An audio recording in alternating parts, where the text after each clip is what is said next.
Bonjour et bienvenue dans notre programme d'initiation informatique.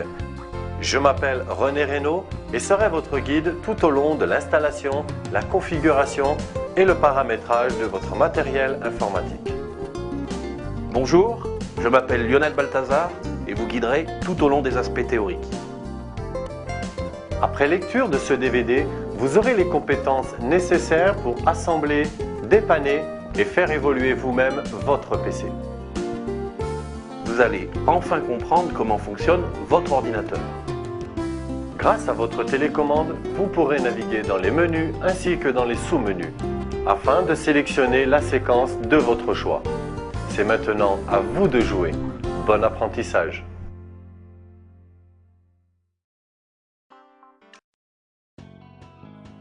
Il existe plusieurs unités de mesure en informatique.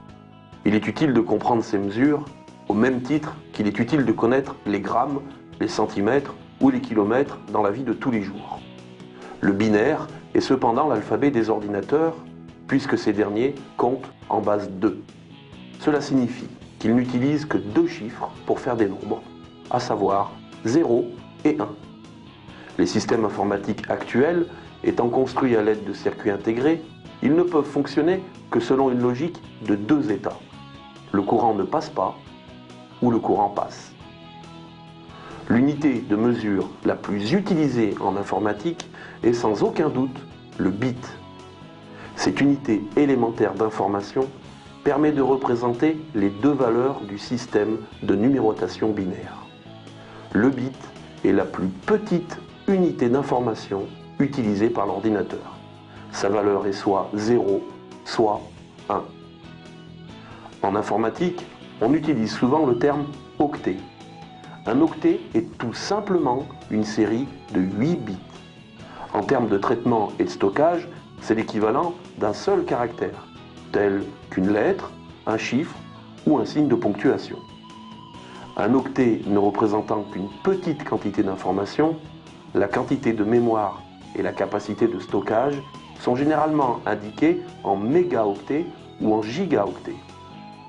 Avec un bit, on peut représenter deux états différents, 0 ou 1.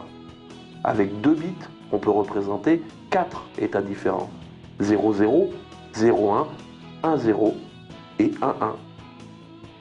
Avec 3 bits, on peut représenter 8 états différents, 0, 0, 0, 0, 0, 1, 0, 1, 0, 0, 1, 1, 1, 0, 0, 1, 0, 1, 1, 1, 0 et enfin 1, 1, 1. Voici les multiples de l'octet.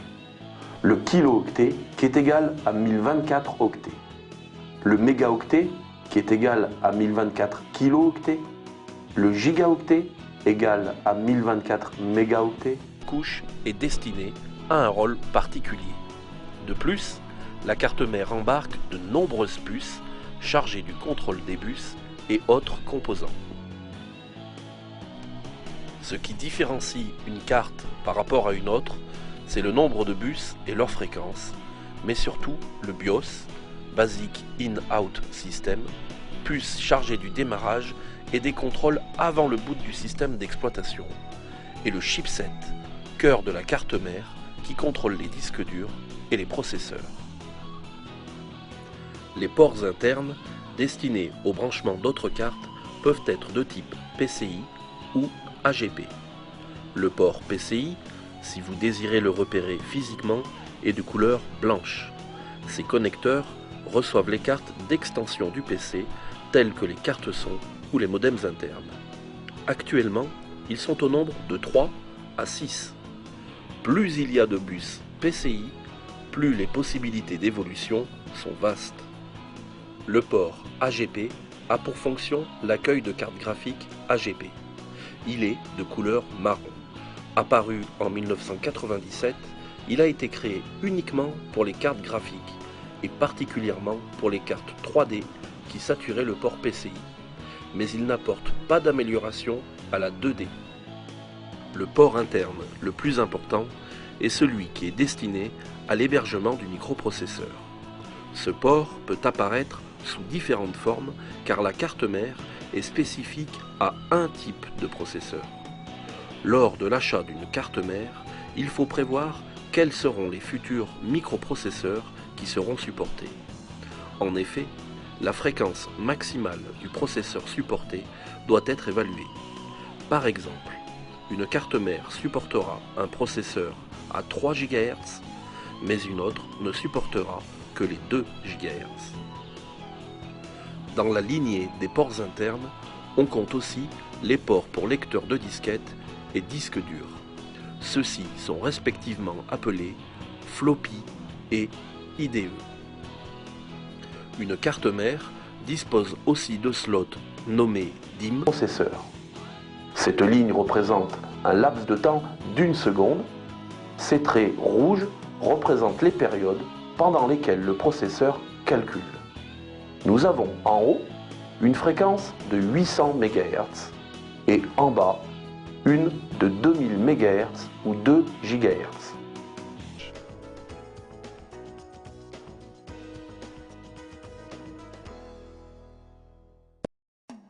Les ports PCI sont facilement identifiables car ils sont généralement plusieurs et de couleur blanche.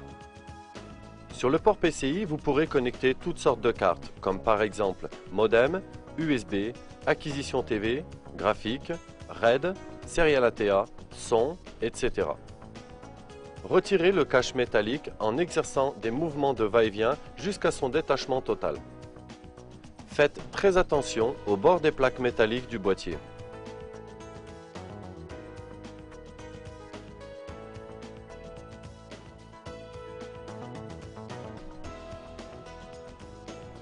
Insérez la carte fermée.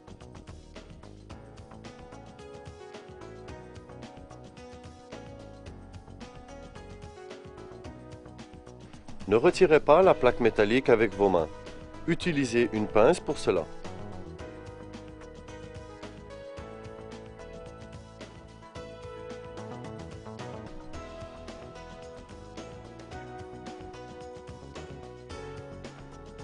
Faites très attention au bord des plaques métalliques du boîtier. Nous allons maintenant procéder à l'installation du graveur. Que votre graveur soit seul sur la nappe, ou sur la même nappe qu'un lecteur CD ou DVD, ou d'un deuxième disque dur, il faut configurer le cavalier sur la position maître et le connecter en bout de nappe. Une fois la configuration faite, nous vous conseillons de placer votre graveur à l'emplacement le plus haut. Ceci afin de faciliter la connexion des nappes. Puis, à l'aide du tournevis cruciforme, fixez votre graveur sur le boîtier. Petite flèche. Faites-y correspondre le fil de couleur de la nappe.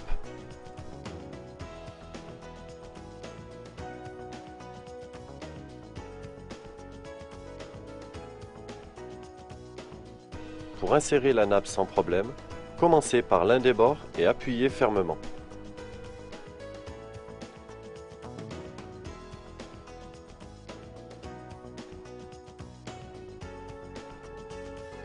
Mise en place du lecteur de CD ou de DVD. Le lecteur CD ou DVD doit être configuré sur la position esclave, car dans la plupart des cas, il est soit connecté à la nappe du disque dur principal ou à la nappe du graveur. Une fois la configuration faite, nous vous conseillons de l'installer à lampe électrique. Après avoir installé le cavalier de votre disque dur principal en maître, installez-le dans votre boîtier à l'emplacement le plus haut. Ceci afin de vous faciliter la connexion des nappes. Veillez à ce que le dessus du disque dur soit dirigé vers le haut. Puis, à l'aide d'un tournevis cruciforme, fixez votre disque dur sur le boîtier. N'oubliez pas qu'il faudra le fixer des deux côtés du boîtier.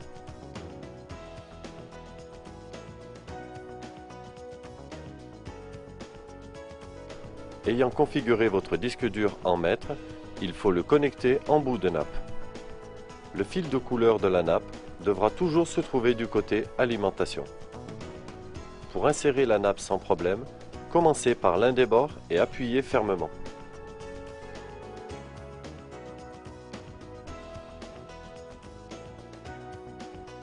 Le fil rouge de l'alimentation Molex devra toujours se trouver du côté nappe. Insérez la fiche fermement. Connectez maintenant.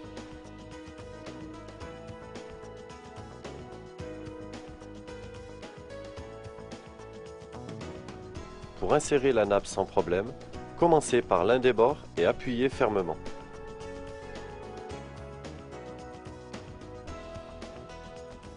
Connexion de l'alimentation du lecteur disquette. Après avoir repéré le détrompeur sur la connectique, connectez la fiche au lecteur disquette.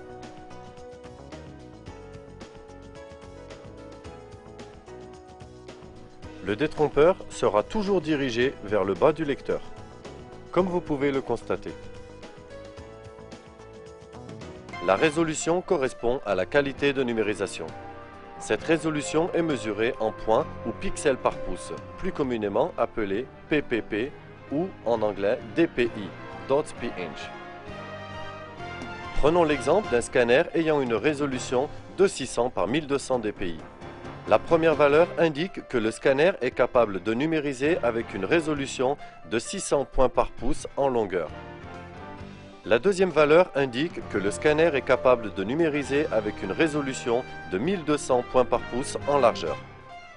Vous l'aurez compris, plus la résolution du scanner est élevée, plus la qualité de numérisation sera bonne.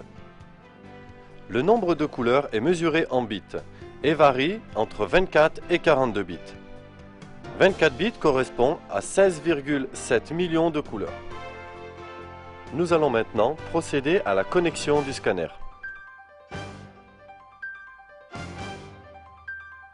Dans un premier temps, repérez le loquet de verrouillage qui est prévu pour le transport et placez-le sur la position cadenas ouvert. Il est généralement situé sous le scanner, mais il est aussi possible que votre scanner ne possède pas de loquet de verrouillage. Branchez l'alimentation électrique du scanner ainsi que le câble USB. Attention, certains scanners nécessitent l'installation du pilote avant sa connexion à l'unité centrale. C'est pour cela que nous vous conseillons de vous reporter à la documentation qui vous a été fournie avec le scanner avant de le connecter à l'unité centrale. Reliez l'alimentation du scanner à une prise électrique. Certains scanners s'alimentent directement par l'interface USB. Vous pouvez maintenant brancher le câble USB du scanner à l'un des ports USB de l'unité centrale. Le scanner sera automatiquement détecté et Windows vous demandera d'insérer le CD qui vous a été fourni avec le matériel. L'installation du pilote se fera automatiquement. Si un message d'erreur apparaît vous signalant que le pilote n'a pas de signature, cliquez sur Continuer. La webcam est un périphérique qui permet de capturer des images fixes ou animées. Autrement dit, la webcam est semblable à une caméra. Elle capture des images et les transfère à l'ordinateur. Sa résolution correspond à la qualité avec laquelle elle est capable de capturer des images. Cette résolution est mesurée en points. Si en résolution nous avons 128 par 96 points, cela signifie que nous aurons 128 points de longueur par 96 points de largeur. Nous vous conseillons d'opter pour une webcam possédant un micro intégré, une résolution d'au moins 640 par 480 et un champ de vision ultra large, ce qui vous permettra d'avoir un résultat exceptionnel, aussi bien en vidéoconférence qu'en vidéosurveillance. Nous allons maintenant procéder à l'installation et à la connexion de votre webcam. Si vous en avez la possibilité, nous vous conseillons de placer votre webcam sur votre écran. Aucune alimentation électrique n'est nécessaire, car la webcam